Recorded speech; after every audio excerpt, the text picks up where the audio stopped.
अस्सलाम वालेकुम दोस्तों, मैं हूं आसिम सहिल और आप देख रहे हैं मेरे यूट्यूब चैनल और फेसबुक पेज। उम्मीद करता हूं कि आप सब खैरियत से होंगे। अल्लाह पाक आप सबको अपनी हिफ्ज़ व अमान में रखे। दोस्तों, आम को फलों का बादशाह कहा जाता है क्योंकि इसमें जायका, खुशबू और ग़ज़ाइयत तीनों भरपूर होती हैं। इसमें विटामिन ए, सी, ई और के मौजूद होते हैं जो कि मुदाफ़ियाती निज़ाम को मजबूत करते हैं और जल्द को सेहतमंद रखते हैं। इसमें फ़ाइबर और एंजाइम्स होते हैं जो हाजमे में मदद देते हैं और कब्ज़ को कम करते हैं।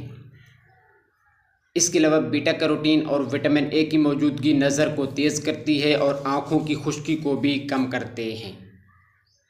इसमें पोटाशियम और मैग्नीशियम होता है जो ब्लड प्रेशर मुतवाज़िन रखने में मदद देता है।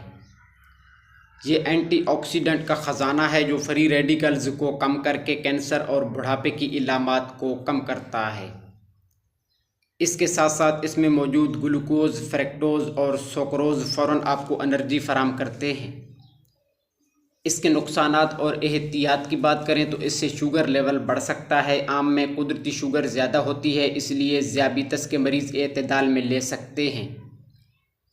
बहुत ज़्यादा खाने से पेट में गैस, तेज़ाबियत और दस्त भी हो सकते हैं और इससे कुछ लोगों को एलर्जी भी हो सकती है।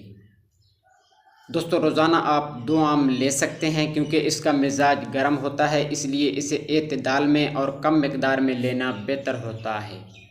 तो दोस्तों, ये थी हमारी आज की छोटी सी वीडियो। उम्मीद है कि आपको पसंद आई होगी। दुआ में याद रखिएगा। जज़ाकल्लाहु खैरा।